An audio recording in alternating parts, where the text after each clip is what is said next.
तहरा के होता के अब दोनों आदमी का हाइट एक है और चेहरा भी थोड़ा थोड़ा एक लग रहा है, इसीलिए मुझे गाना को कहना है कि तहरा के होता के तकलीफ होखला कि तहरा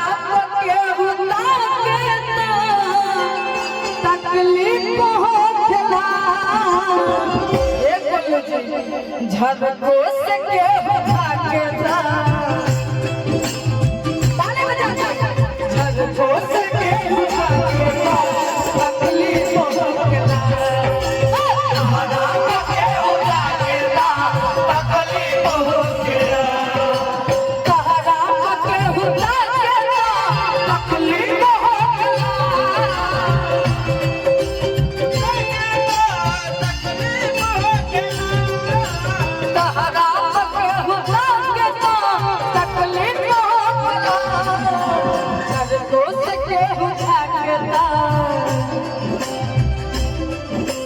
झलको से के बुझा के तकलीफ होखला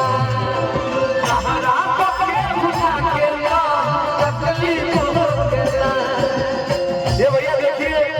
ये बच्ची कितनी बड़ी बात बोल रही है। ये इस गाने को हम लोग ले सकते हैं कि एक भारतीय अपने तिरंगे के ऊपर देख के कह रहा है, अपने तिरंगे के ऊपर क्या देख के कह रहा है बेटा? तहरा के बुझा के तकलीफ होखला तहरा के बुझा के तकलीफ होखला तहरा के बुझा के तकलीफ होखला तहरा के बुझा के तकलीफ होखला तहरा के बुझा के तकलीफ होखला झलको से के बुझा के झलको से के बुझा के तकलीफ होखला झलको से के बुझा के तकलीफ होखला।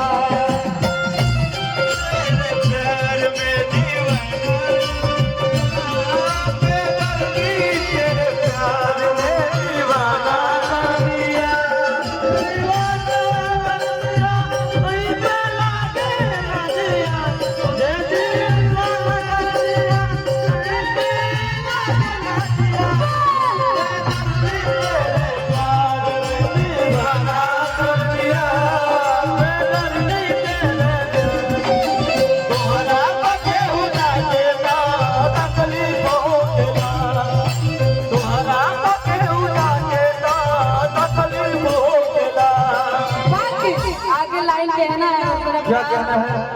है? जनवो से बेस सहारा के जानी माने लहा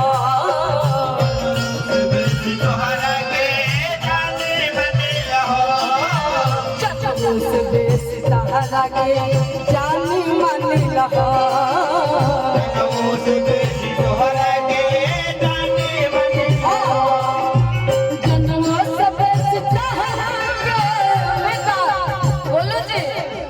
जन्मों से बेसी तहरा के जाने मन लहा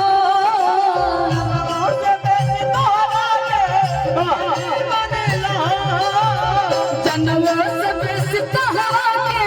जाने मन लहा अतनो के हुआ के ता अतनो के हुआ के ता तकलीफ होखला तकलीफ होखला।